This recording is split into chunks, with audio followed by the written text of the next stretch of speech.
Bueno, y para continuar, seguimos con la contextualización de la cultura griega.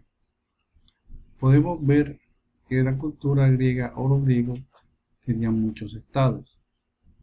Eran guerreros y como sus terrenos eran poco utilizables para los cultivos, o sea, que eran como decir, áridos y montañosos, se dedicaron más bien al comercio, o sea, utilizando el mar que los rodeaba para realizar este tipo de transacciones.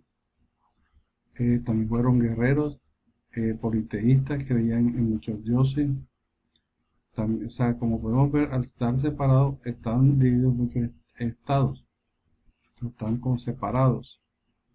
En su historia se puede dividir en 4 etapas, en la cual estaba la arcaica, 750 y 550 a.C., que resaltan las grandes esculturas como el Panteón.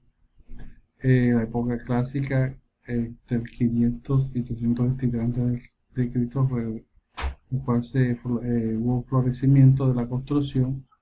La época helenística, 323 a.C. y 146 a.C., fue una expansión alrededor del Mediterráneo, como podemos ver acá, debido a las guerras que ganaron.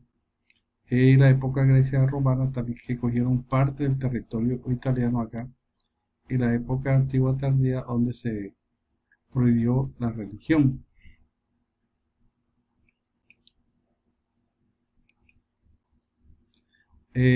Su pensamiento griego. En Grecia hubo muchos pensadores, o sea, gente sabia, como Platón o Aristóteles, los cuales, o sea, generaron una cantidad de pensamientos con mucha sabiduría. Por ejemplo, la educación es el arte de hacer de los hombres lo que deben hacer.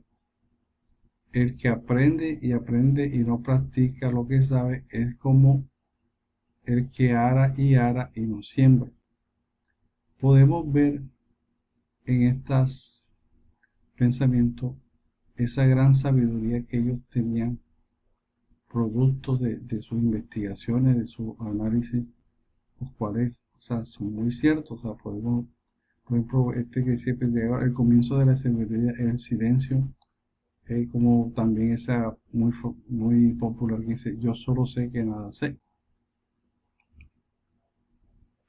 En cuanto a las matemáticas, los griegos tuvieron influencia de los egipcios y de los mesopotámicos, pero que podemos ver es que ellos desarrollaron la matemática no tanto como el punto de como una regla práctica, sino hicieron un orden de lo sistemático. Eh, Hicieron un gran aporte como el teorema de Pitágoras, sistema de números, geometría, y así, eh, basados en su pensamiento crítico, generaron muchos, o sea, muchos aportes a la matemática. ¿Qué podemos ver? El aporte, por ejemplo, de los griegos a la sociedad. Fueron bases ¿cómo es?, de las Olimpiadas modernas. En la poesía, Homero con sus obras como la Ilíada, la Odisea. En la arquitectura podemos ver el Panteón, el Pideómetro. En la cartografía, la paloma voladora, que era una especie de un robot, los faros, y así muchos de estos inventos que aún persisten en la actualidad. Por eso puedo decir que los griegos fueron de mucha ayuda al mundo de hoy.